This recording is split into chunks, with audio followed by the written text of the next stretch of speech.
Hello, everybody. My name is Mark Fennell, the person who was staring off in the middle distance the last 20 seconds. I am the creator and host of many podcasts, including Stuff the British Stole and Download This Show for the ABC, and a whole host of podcasts for Audible. This is not a game. It burns nut jobs. And welcome to PodPoll 24.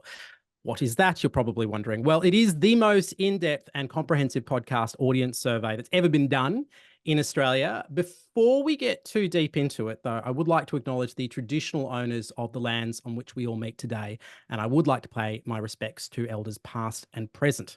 So over the next 40 minutes, you will explore how podcast consumption habits are changing, who's listening, who's not listening, who's tuning in, how often, how long are they listening to your podcast for, what turns them off, what genres they prefer, and where opportunities lie for the future. At the end of the presentation, there will be a Q&A for about 10, 15 minutes between Kelly, Leanne, and myself. So if you have questions, my advice to you is write them down and send them through, because nobody wants that Q&A where I ask them boring Dorothy Dixer questions first. You don't want it. I don't want it. Let's not do it. So before we get too deep into thinking of your questions, please let me introduce the authors of PodPoll 2024. Kelly Reardon from Deadset Studios and Leanne White from Insightly. Now, if you haven't heard of Deadset Studios before, shame on you. Director and strategist Kelly is well known to many of us on the call. She was the founder of Australia's most downloaded podcast, talking about ABC Conversations, and also the person who established the ABC's very first dedicated podcast team, commissioning shows like Ladies We Need to Talk, Unravel True Crime, and Days Like These. Which brings us to Leanne from Insightfully. Insightfully is a research outfit that is trusted by some of Australia's most senior decision makers. She has corporate clients, lobby groups. She was on RN Breakfast this morning, I was told. So she's everywhere. And they are the ones who are going to be leading us through what they've discovered in PodPoll 2024. I'm going to hand over the reins to Leanne and Kelly. Thank you so much, Mark, the busiest man in podcasting in Australia, no doubt. So welcome everyone to PodPoll 2024, and more Australians than ever before are listening to podcasts this year. And those millions of listeners are still hungry for more podcast content. So PodPoll delves into the listening habits of Australians, the platforms that they use to consume their favourite shows. It also highlights some untapped opportunities for media houses, brands and marketers. Plus, there's some brand new information this year, including some concerns that listeners have about the impact and accuracy of AI-generated content. But first, let's tell you a little bit about the methodology. Thanks, Kel. All right, everybody. So the survey was conducted in two parts. First, we measured consumption habits among a very large and representative sample of more than 4,000 Australians, 15 years and over. And then we reduced the sample size to quite a still large 1,607 to take a deeper look into their listening habits. So a very robust and representative data set. Also worth mentioning, we define regular podcast listening the way most other surveys of this type do, that is, as someone who's listened to a podcast in the past month. Rightio, so let's have a look at what we found about how many people are regular podcast listeners. So nearly 2 in 5 Australians are regular monthly listeners, and at that rate, 39%, that means we've got 8.19 million regular listeners 15 years and over in Australia right now. Men are listening at a slightly higher rate, particularly men under 55, whereas 38% of women are regularly listening, with their listenership highest among the 15 to 34 age group. Something else we found, those in metropolitan areas are listening a little bit more than those in the regions, 41% to 37%. And podcasts are still a favoured medium for the younger, digitally native generation. So if you're trying to reach younger audiences, podcasts are a really powerful way to grab that somewhat elusive demographic. The groups that over-index on listening are Gen Z and millennials. In fact, more than half of Australians aged between 15 and 34 are listening to podcasts now, half. I also want to zoom in a little bit further on Gen Z, because this is the generation that includes teenagers aged 15 to 17. Now, we found that only 30% of them are listening. So there's a real opportunity there to create content to entice that teenage group into on-demand audio. Now, although slightly fewer of the more mature demographics, I fall into these demographics, are regularly listening, 38% of Gen X are still listening to podcasts regularly, and more than 1 in 5 baby boomers still listening regularly. So with these groups, it's not so much that they're not listening, but if you do want to reach them, it's worth understanding more about what, when, and how they listen. And we're going to dig into a little bit more about that shortly.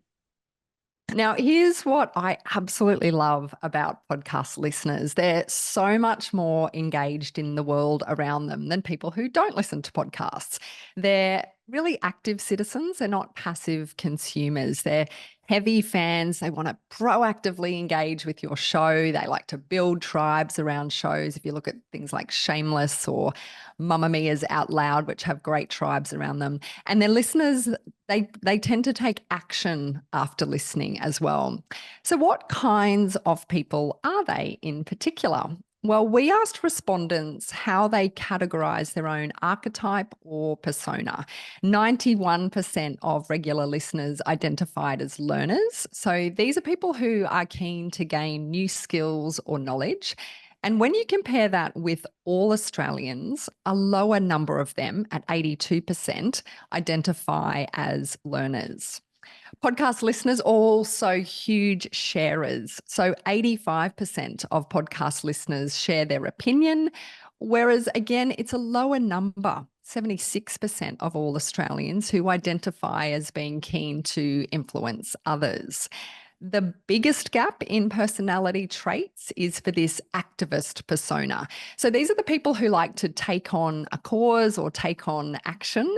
And among all Australians, about half the population say they are activists, whereas for podcast listeners, it's 65% that will take action on an issue that they care about. So really, all of this is to say that podcast listeners really over-index compared to the general population as people who will share and influence and take action after listening. So that makes them a really powerful group of people who can convert others to podcasts and messages.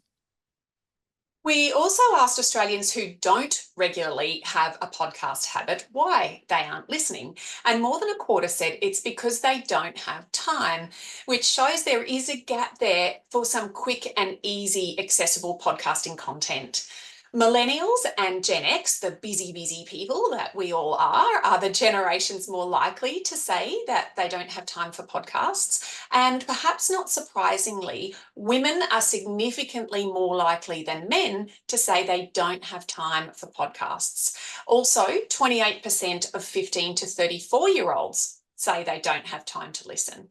Another data point there, more than 2/3 of Gen Z and millennials who aren't regularly listening might have tried podcasts previously, but they weren't converted to more regular listening. So there could be an opportunity there to convert them into that regular listening habit.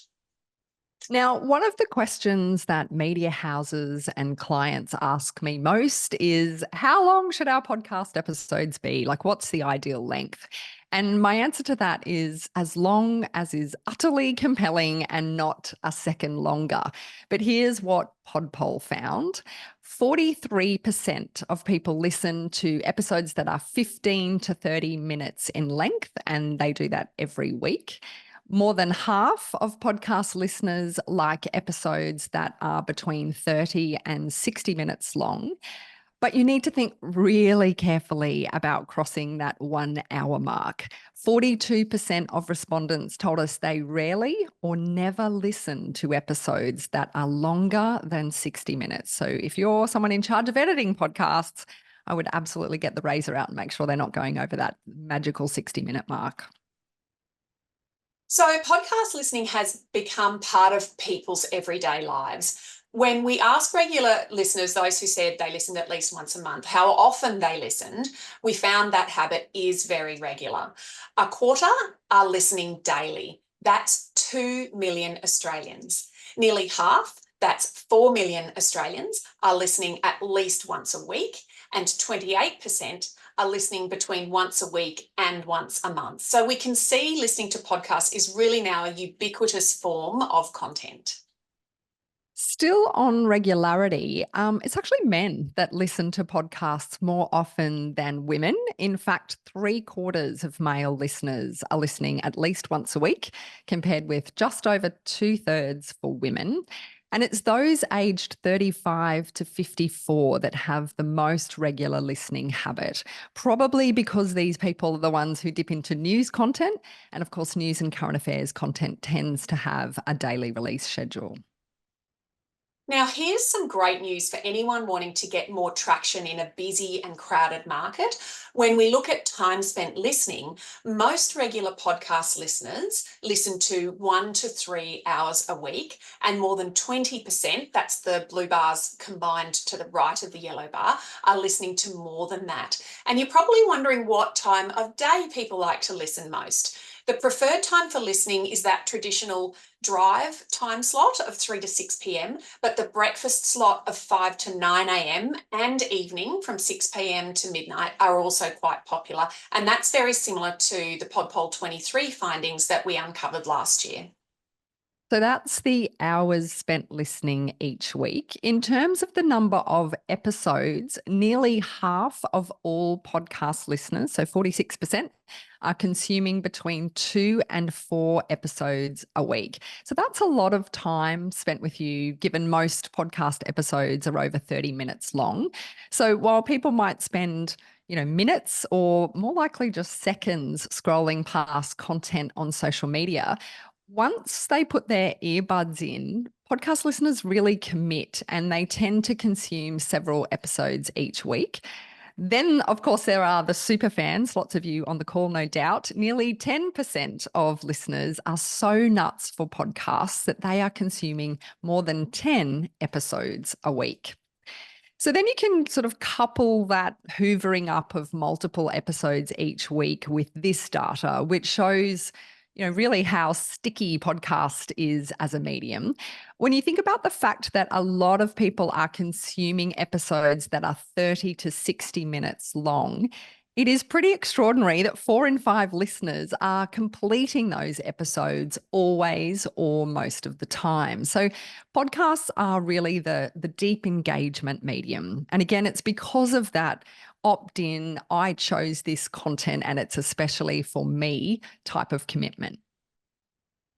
Now, I really believe that every podcast has a purpose. Because it is that opt-in exercise, you really have a job to do for your audience. You are filling a need state for them. And so you really need to think about that when you're creating content. Entertainment is still the primary reason people opt into a podcast. And of course, entertainment doesn't just mean, Hamish and Andy funny comedy. It can mean that you just need to make every episode as compelling and full of entertainment values as you possibly can. 64% of people want shows that help them relax and take their mind off things. So that's that escapism content that really lightens the mental load. People want a balance of different types of content that match their need state at the time. So if I'm in the garden or I'm doing chores, I'll, queue up a deep investigation that I can sink my teeth into. But if I'm listening with others in the car, or maybe if I'm listening late at night, I'll opt for a show that's much more relaxing. The third job people turn to a podcast for is to keep up with the issues of the day. So this is content that helps them feel informed and up to date. But it's also worth noting that 45% of listeners use podcasts to learn new skills or for personal growth.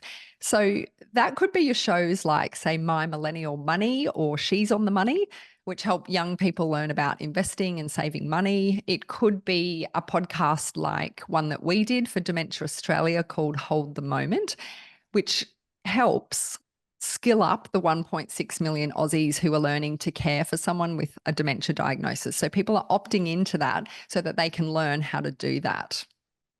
I'd also like to point out here, as you can see on the chart there, that 25% of listeners do so in order to be more productive. So it's hard to escape the news from the Productivity Commission and industry groups that our national productivity is falling, which has some pretty serious consequences for our standards of living in Australia. And yet a quarter of regular podcast listeners seek out content specifically to help them improve their productivity. So clearly plenty of Australians want to be more productive.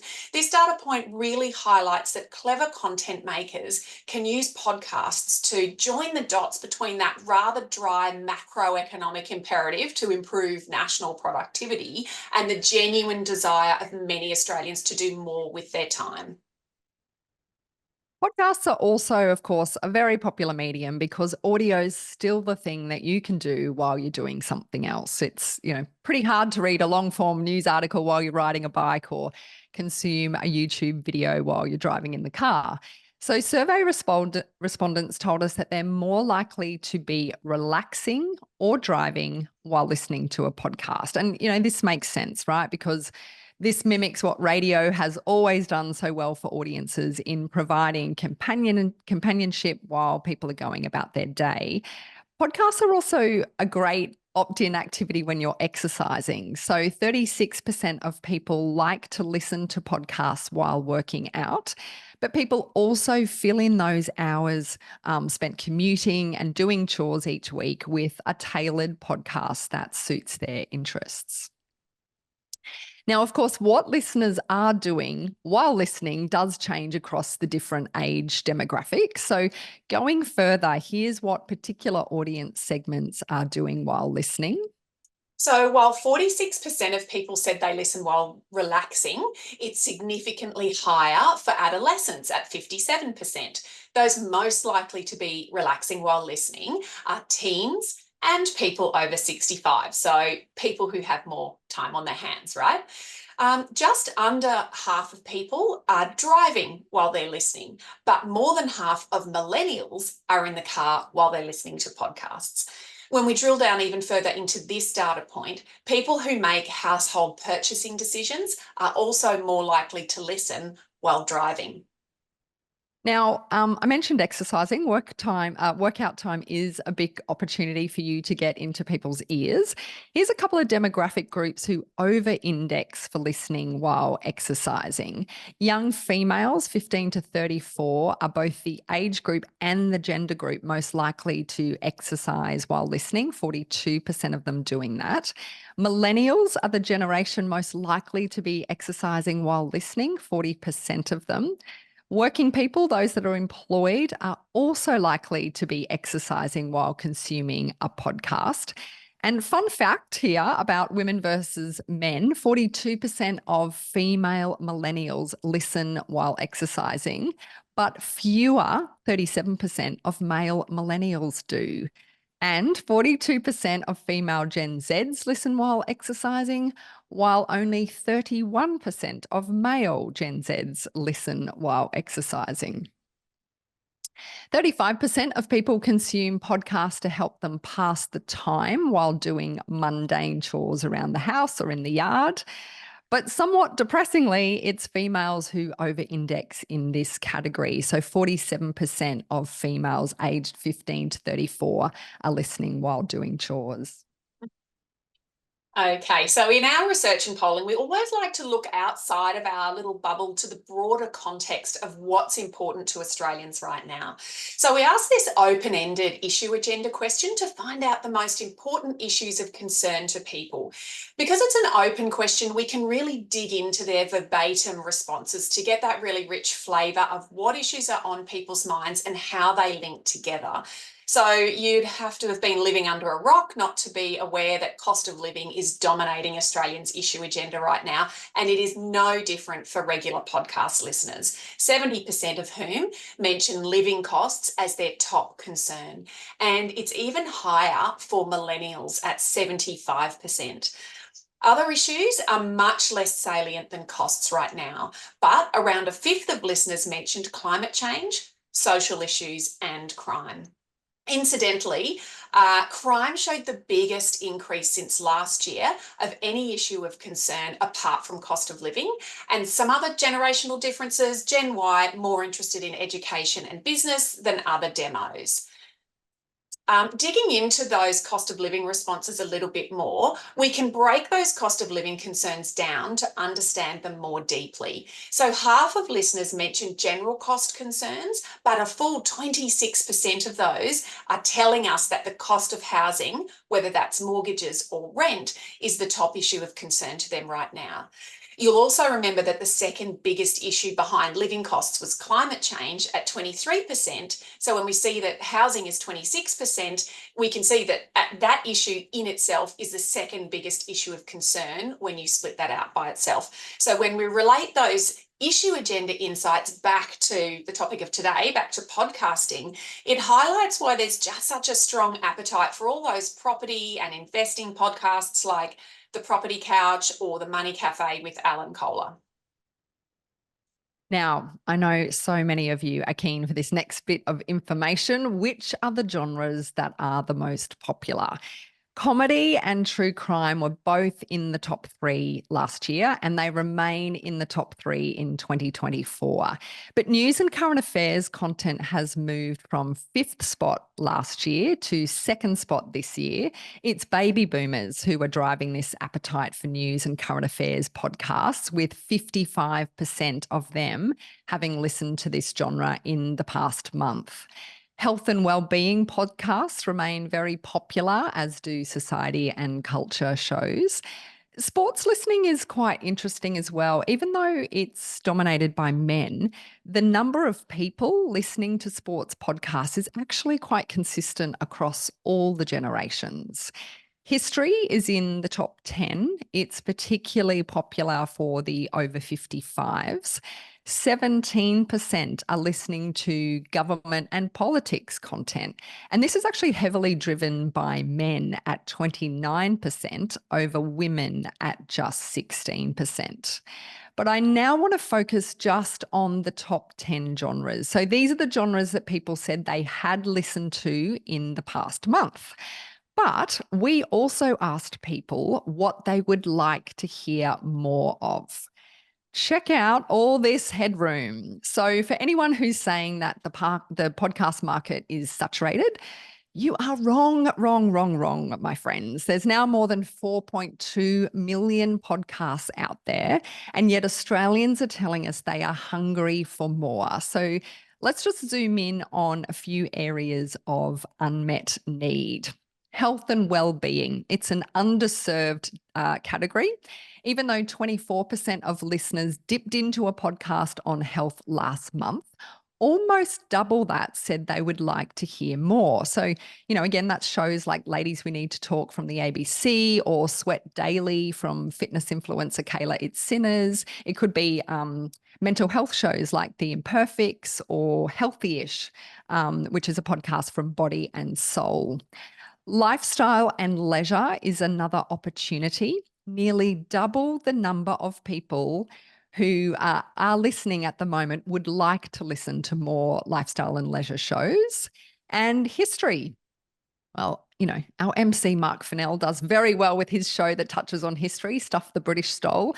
But people are ready for more history content because while 19% of podcast consumers listened to a history show in the past month, 39%, so quite a fair way more, would like to.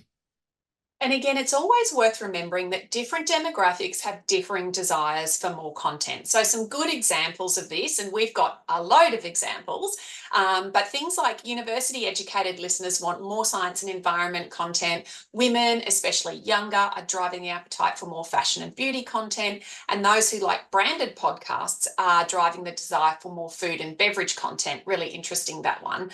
We've got so much rich information on the preferred genres and opportunities around underserved content categories. So feel free to contact Deadset Studios and Insightfully for our Platinum PodPoll package if you want even deeper insights on things like this. Okay, so looking at all of this from a slightly different angle now, you will, of course, be aware that discussions around artificial intelligence are on the agenda at the moment, increasingly so. And we asked podcast listeners how they felt about issues to do with AI-generated content. More than 8 out of 10 podcast listeners are concerned about the impact of AI-generated news and information that might not be true and accurate. And more than a third are very concerned. 9 out of 10 regular podcast listeners agree that government and industry experts should be doing more to ensure content that is artificially generated is true and accurate. Now, we're all noticing changes around the past year on what platforms and apps people use to consume their podcasts. Most Australians, especially the younger demographics, prefer Spotify to listen to their favourite shows. But look at YouTube. It's ahead of Apple Podcasts as a preferred platform for listening in Australia. Now, that doesn't necessarily mean that people are watching a podcast or a vodcast. It certainly can mean that, especially where the podcast has a strong visual component.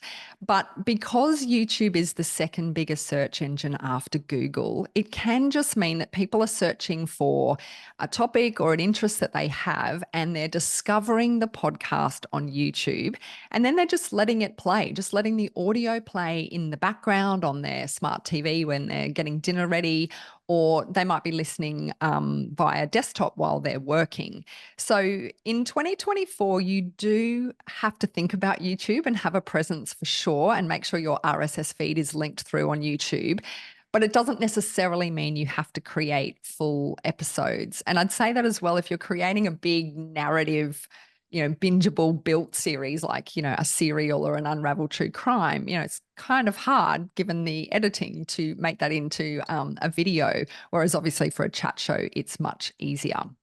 It's also worth noting that the most preferred Australian platform is the ABC's Listen app. They're at 13%, which is ahead of iHeartRadio Australia, Listener, and Commercial Radio Australia's radio app. Now, it's funny because no one ever says there are too many Taylor Swift songs in the world. And so I'm not sure why people keep telling me there's too many podcasts in the world. Let me give you some context here. The podcast index says there's more than 4.2 million podcasts out there. Spotify actually says there's more than 6 million. Well, there's almost 4 billion with a B videos on YouTube, and that increased by 1 billion last year alone. So in comparison, podcasting is still a nascent industry. So we asked listeners how often they're happy to sample a new podcast title. 34% sample a new title at least once a month, and 10% try a new title at least weekly. So that's 44% of listeners who try a new title at least monthly. People who listen with others are actually big samplers of new content, and that makes sense. They're looking for something that everyone can enjoy together. While parents and men under 55 are the demographics who show the strongest appetite for new titles. But how do listeners find new podcasts? Nearly a third find new content based on a recommendation from someone, but specific searching is also really popular, helping 1 in 5 to find a new podcast.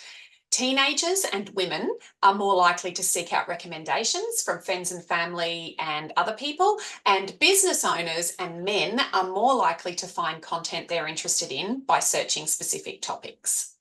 I will also say, shows in the carousel of a podcast app, that used to be the golden ticket to rocketing up the so-called charts. That is no longer the case. So recommendations from people you trust and search definitely ahead.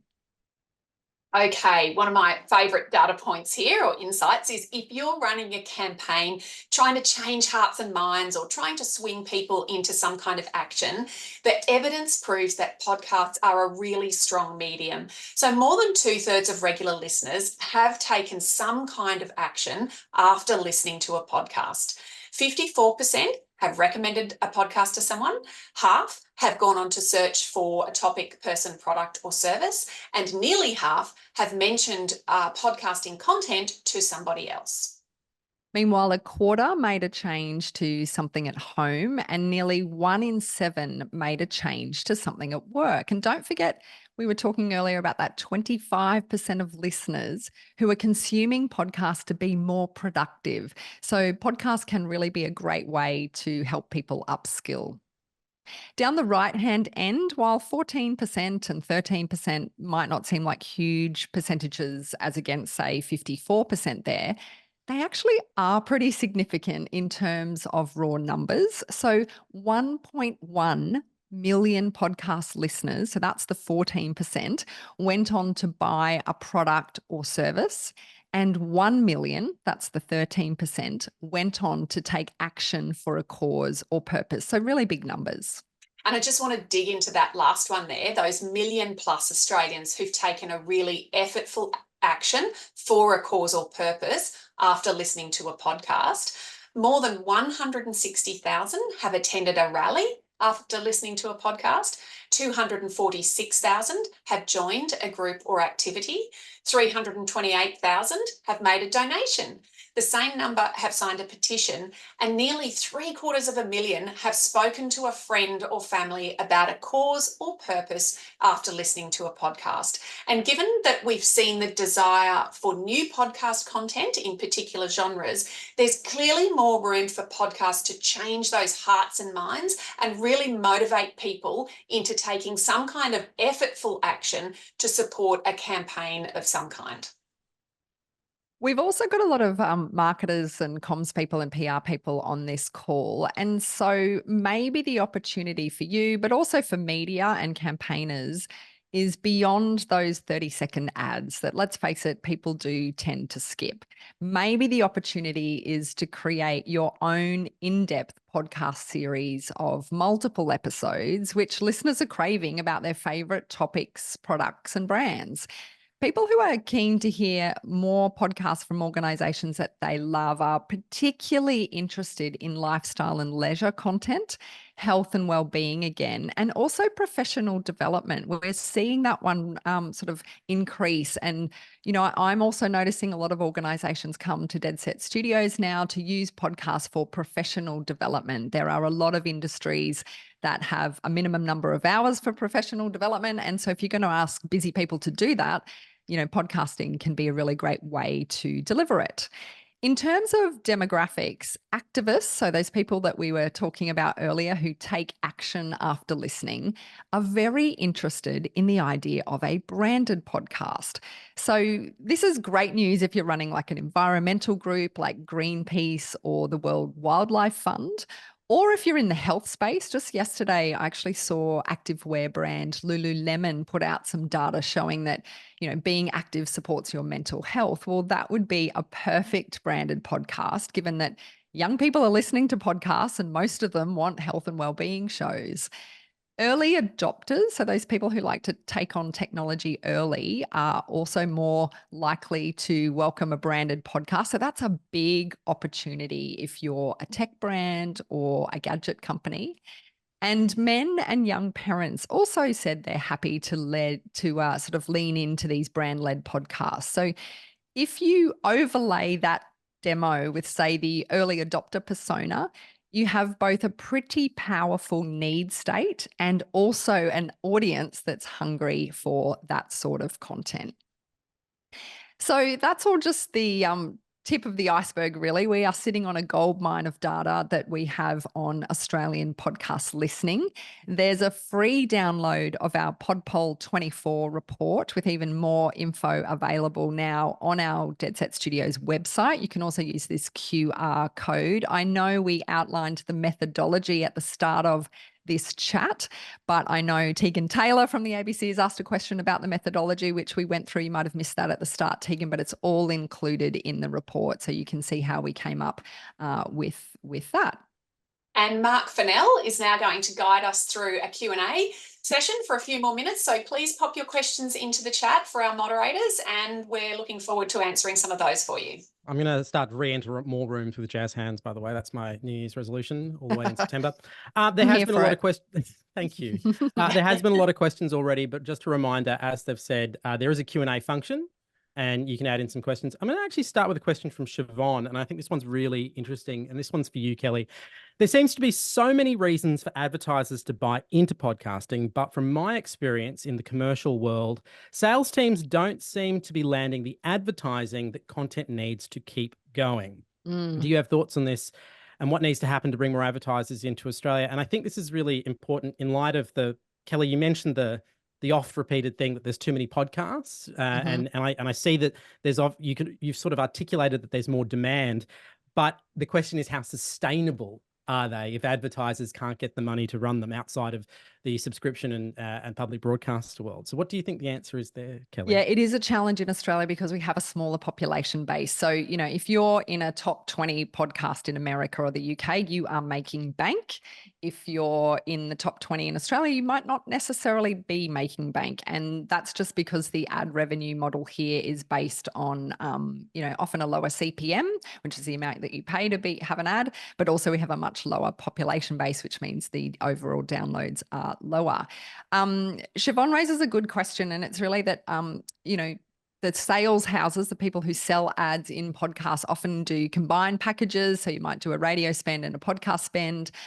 Increasingly, we are hearing about advertisers now saying, actually, we'd just like to be in the podcast. And that's because they can get directly to a particular audience rather than obviously radio, you're just getting sort of to the masses. It is tricky out there. So people come to me often and say, how do I make money out of this podcast? Well, you have to have a high volume, which is the other problem. Is, the Australian podcast ranker is really a reflection of the shows that do volume. So that might be daily releases because there are more episodes per week and per month. That means those shows tend to do better, and therefore they're the ones that often attract the advertising dollars. There's a question in here about YouTube podcasts, because I must confess I was surprised at how many. Like, I knew people were listening to podcasts on YouTube, but the fact that it had overtaken Apple was intriguing to me, and a few other people were intrigued by it as well. One question here: when considering YouTube podcast consumers, did you investigate whether they primarily watch the video or they simply listen to the audio? We didn't ask that specifically in PodPoll 24. We just asked people to nominate which platforms they use to consume podcast content. They could tick more than one, and I do that. I use Pocket Cast, I use Spotify, I use Apple. I flick between them all depending on where I am and what I'm doing. So people could tick multiple, but we didn't ask them specifically how. But I do know for sure that there are plenty of podcasts that don't have a visual element. So what I mean by that is they are not a literal video of their podcast. They've instead just put, it might be the podcast artwork, some sort of simple tile. And so people, you would assume then they're not just sitting there watching this, one piece of artwork for 45 minutes.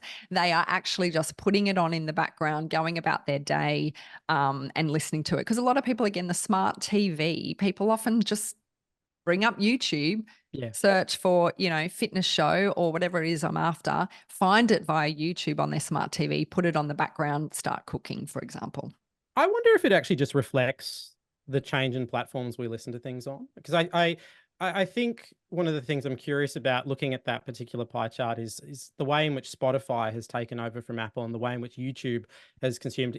Is that simply a reflection that more people are on Spotify more often, or more people are on YouTube more often?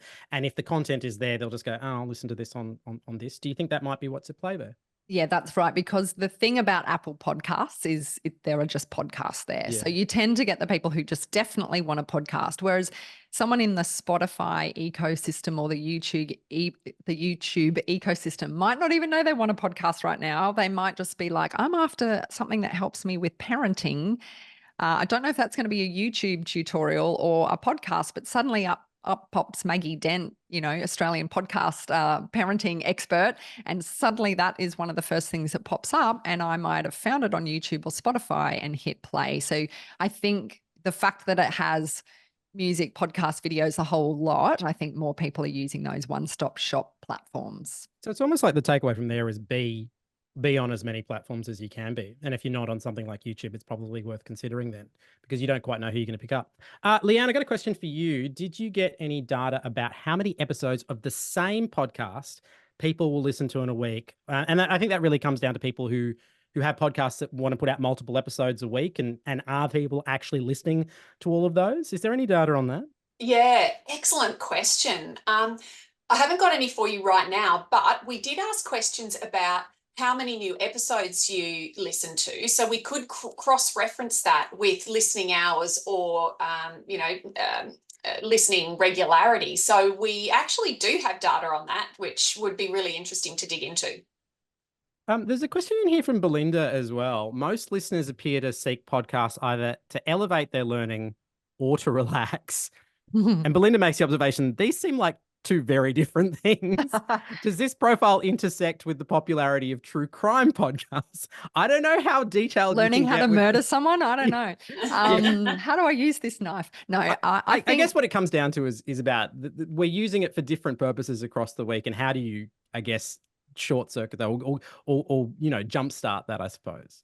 Yeah, and it comes back to that need state. And I do not think enough podcast creators think about the need state of the audience when they're thinking about creating a show. They're kind of thinking, oh, this is an interesting topic in some way. But like, why is someone then choosing that topic? What does that podcast do for them? So you really have to think, like, does it help them relax? Is it just entertainment? How do I create a podcast that helps people upskill? Because we're seeing that as a real need. And that's why I mentioned that sort of professional development opportunity. How can you, and you can couple your podcast then with, PDF resources or little webinars or whatever it is. So I think thinking about that need state, and it can be one or two need states at the same time. Like maybe you're learning something, but it's quite relaxing in some way, or maybe you're learning something and it's hugely entertaining. So that's a real sweet spot. But you can't do all of the jobs for all of the people all of the time. And so you really need to be purposeful with what is the job that you are doing for your audience. A lot of people have picked up on the importance or the potential rather of snackable or shorter podcasts here. And I think there's a particularly good question here from Gemma. Are there length recommendations for snackable podcasts? And can you work out length recommendations that work for certain demographics, men, women, young, old? Like, can you give anything more granular out of that, Leanne? Yeah, we absolutely can. We've got a treasure trove of data on that. Just for an example, so just let's say, for example, a 15-minute podcast, 53% of people listen to a 15-minute podcast occasionally, but that's higher among men and even more among parents. So isn't that interesting? Young parents are more likely to listen to 15-minute podcasts 3 to 5 times a week, and established parents, that's like me, I've got teenage kids, for example, we like to listen to short 15-minute podcasts 1 to 2 times a week. So 28% of us listen to those 1 to 2 times a week. So yes, we can absolutely cross-reference the snackable data point with who actually is listening and wanting to listen to that type of podcast. And Kel, I'm sure you've got some really good examples of those snackable podcasts. Yeah, I think that's right. There's more of them in the market now, but traditionally speaking, there hasn't been. So there's still a lower volume overall of shows that are under 15 minutes. But people told us, why don't you listen to podcasts? So we're talking about those people who haven't been converted to regular listening. They're like, well, I don't have time. So how can we service those people in their busy, I'm going to get a coffee, I've got 5 minutes moment? And it could be those little daily news drops. It could be a little, it could be, here's a 5-minute fitness thing that you can do in the lounge room for 5 minutes a day or whatever it is. We're seeing some people like, say the BBC experiment with this content. Shows like Michael Mosley's Just the One Thing is, designed to be really short form, 14, 15 minutes long max. There's a question here that I feel like naturally follows on from this, because so much of the growth in snackable seems to be really hived around young, millennials, people, time poor parents, things of that nature. Who should we host our podcasts on for best growth for Gen Z audiences, Kelly? As in the platform? Is that what you mean? I think that's what they're going for. Who should we host our podcasts on? So I think they're trying to get it to the sense of like, if we're trying to hit Gen Z, should we just be focusing on Spotify or YouTube? Yes. Is there a learning from that? Absolutely. Definitely the trend are younger audiences are on those platforms. And one of the reasons for that is those younger demos grew up with those platforms, whereas, old people like me, we didn't have Spotify when I was a kid. So there's a reason that the young folks are on there, says the old lady in the room. But I would also say that, it's also a bit of an Apple versus Android thing. So, Apple phones are expensive and they tend to be in the hands of sort of older people, generally speaking, whereas a lot of younger people, teenagers, have Android phones, which are cheaper. So they probably go to those apps like Spotify and YouTube. You mentioned in the presentation how important personal recommendations are, but there is also a really big gap and everybody loves to talk about how hard discoverability is for podcasts. It's like the number one thing that people that make podcasts like to complain about. That and the inscrutability of the Apple rankings. So there's questions in here about any tips for SEO and discoverability. How important do you think videos on Instagram and Facebook are becoming in raising awareness of podcasts? Where do you think the opportunities are for that? Look, everyone wants to crack this nut, and unfortunately, there is not one thing. I wish I could give you a magic pill and say, just do this and your podcast will rocket up into the stratosphere, but it's just not the case. And we are swimming in that sort of 4 to 6 million kind of podcasts out there. So you have to sort of do all the things. Unfortunately, you have to do podcast to podcast recommendation. If someone that you trust, like Mark Fennell on Download This Show, tells you to listen to Conversations with Richard Fidler, you're probably going to go and check it out.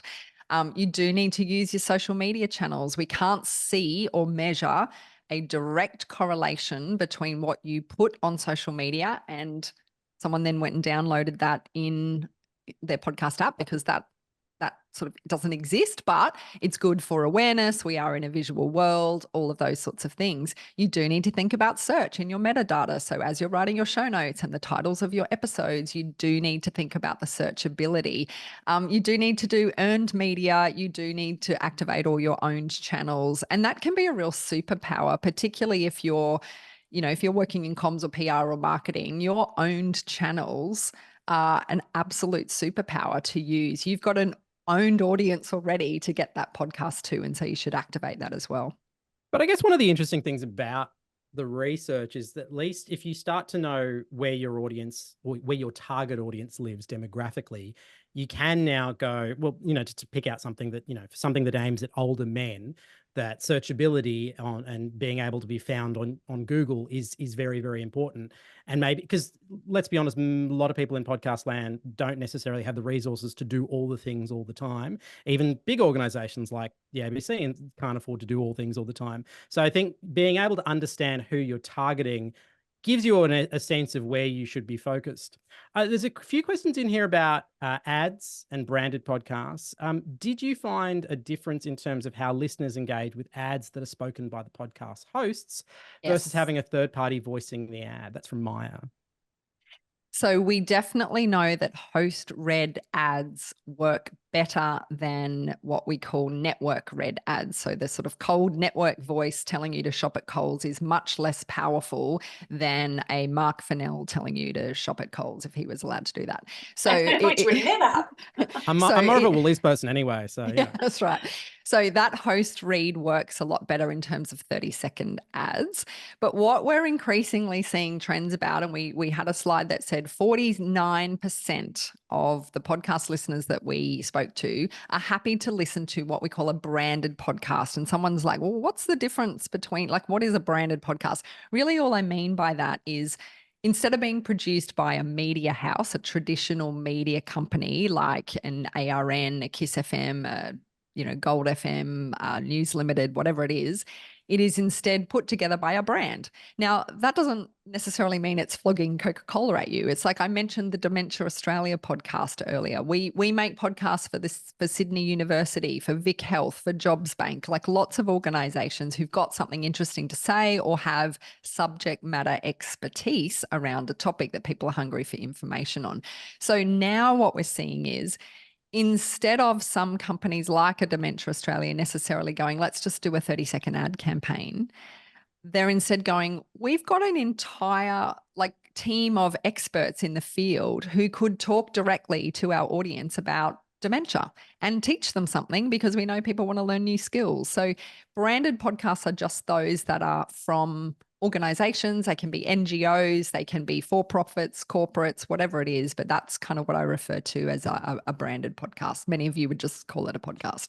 And Kel, can I just clarify for the sort of, non-podcast experts in the room, is it true that what you mean there is a branded podcast doesn't necessarily have to be literally about your brand, but you should still tap into those great genres that people are interested in, like comedy, or, you can have a funny podcast about health, or you can have an entertaining, perhaps, podcast about dementia. Is that the sort of thing that you mean? Absolutely. Like some of my favorite shows, actually, when you scratch through it, come from an organization. I love a show called Teamistry. It is a show about the high performing teams in the world, whether it's the people who put NASA astronauts on the moon, or it's the people who run the Formula One teams. It's about great teams, right? But actually, it's produced by Atlassian. Now, it doesn't say Atlassian are so great, aren't they wonderful? It's just that Atlassian's brand values are around teamwork, right? That's what Atlassian's tools like Trello do. So all they've done is gone, we're about teams. Let's make a super interesting show about teams. Similarly, we do a show called The Solutionists with Sydney University. You barely know it's from Sydney University. It's just with all of these amazing researchers who are solving the greatest problems of our time. So as long as you've got great story and great people to tell those stories, then you will find an audience. There's understandably a few questions about where Australia sits within all of this. Is there any sense of how many Australians listen to Australian-made podcasts compared to ones they consume from around the world? Leanne, do you want to take this one? Yes, we do have that data. I haven't got it in front of me. Kel, can you remember the stat about how many people prefer? Certainly we know that Australian podcast listeners prefer listening to domestic content, but again, there are variations by age, gender, and demographic. And you might recall some off the top of your head, Kel, but it was really, really interesting when we dug into that. Yeah, I don't exactly, because we're sitting on about 150 data points, but I can tell you for sure Australians do prefer content that is made by Australians, Australian stories and Australian voices telling those stories. We absolutely found that in our deeper sort of dive of information. And I guess, that makes sense and mimics the sort of shows that are going really well, like Trent Dalton, Boy Swallows Universe doing massively well on Netflix as well. I'll just throw in one little data point which I managed to dig out here. So interestingly, 48% of Gen Zs prefer listening to Australian content versus 17% of Gen Zs who prefer listening to overseas content. So that's just one example there. That's interesting. I wonder why that is. Because they get to listen to you, Mark. That's why. Why wouldn't they? There's another question in here. Similarly about Australian made and owned places. Of the Australian apps that we've mentioned, so ABC Listen, Listener, etc., are there what have they done right in order to kind of come out on top of the list of Australian-made apps that are kind of dominating comparative to the ones, obviously there's huge numbers of listeners on Apple and Spotify and YouTube, but the ones that have come out on top of the Australian-made ones, is it about design or is it just that they have the most amount of content? I think it's both of those things, but it's also early into the market. So ABC Listen, I mentioned, now has a market penetration of 13% in this country and is the most used Australian app, versus the big international tech platforms. I think that app I'm pretty sure it launched in 2017.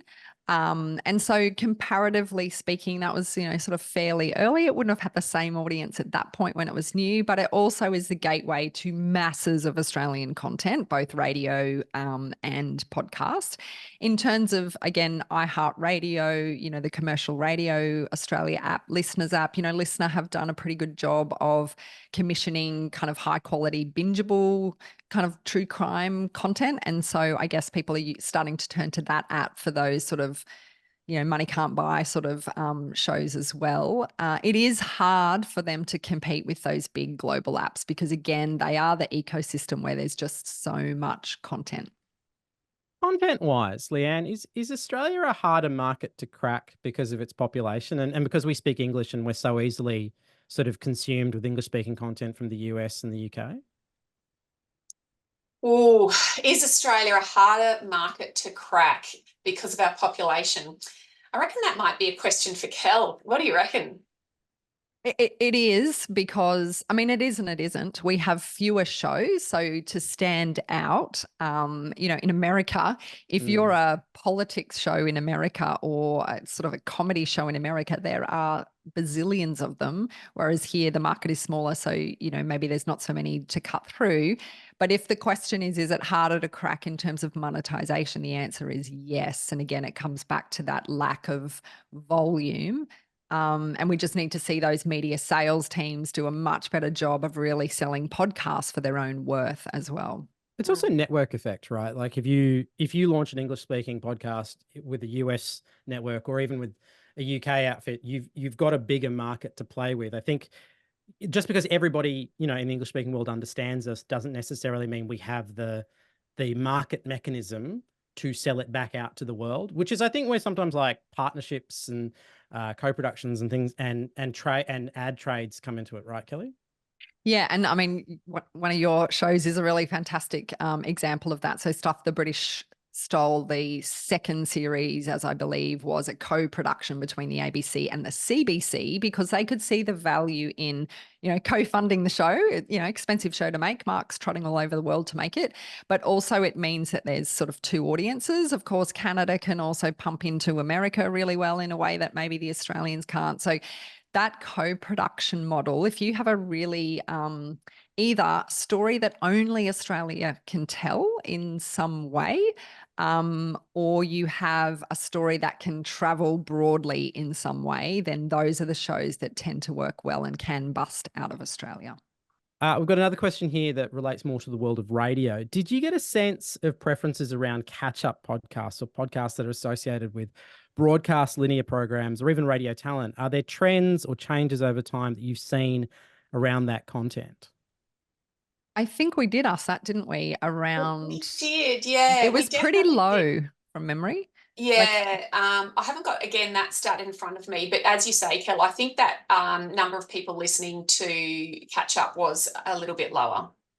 Okay. And again, how I guess it's only, I would say, skewed there around what people understand as a term of catch up radio versus a podcast. Like, do you call Hamish and Andy or Kyle and Jackie O's, podcast a podcast, or do you call it catch up radio? And just whether the market, and the people we surveyed understand those terms. But certainly people were telling us that they really like podcasts that are native to the platform, that feel built for the podcast space, that are built for, the single listening experience, as opposed to sort of something that still sounds like a radio show that's just been time shifted in some way. One last question here. Is there an appetite for subscription-based podcasts? Are people willing to pay for pods in Australia? Like, again, I just feel like I'm breaking people's hearts here, but it's really hard. I would like to say yes. I'd love to see those subscription models work better than they currently do. Again, the small market size of Australia makes it hard. However, I would look to broaden it from beyond podcasts. So if you're a fantastic expert in, 18th century history, you might be able to do a podcast that has some kind of, paid version. You might be able to do a Substack newsletter. You might have a particular social media channel that goes off and you have paid for webinars, whatever you do. You've kind of got to bundle it all up together in order for it to make sense and for it to make money.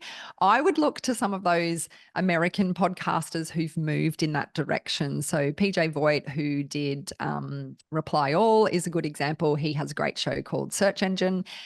He's now gone with a much more sort of paid version, or has exclusives that you can download earlier and all that sort of stuff, and has coupled it with a Substack newsletter. So you've sort of got to do the whole universe. All right. I'm pretty confident in saying that both Leanne and Kelly are probably happy to answer your questions if you reach out to them. But if you But if you do, this poll just magically appeared out of nowhere. But most importantly, if you'd like to see the results, there is a QR code, which I'm sure we can pop back up on the screen in a second, that will give you access to download the top line findings from PodPoll 2024.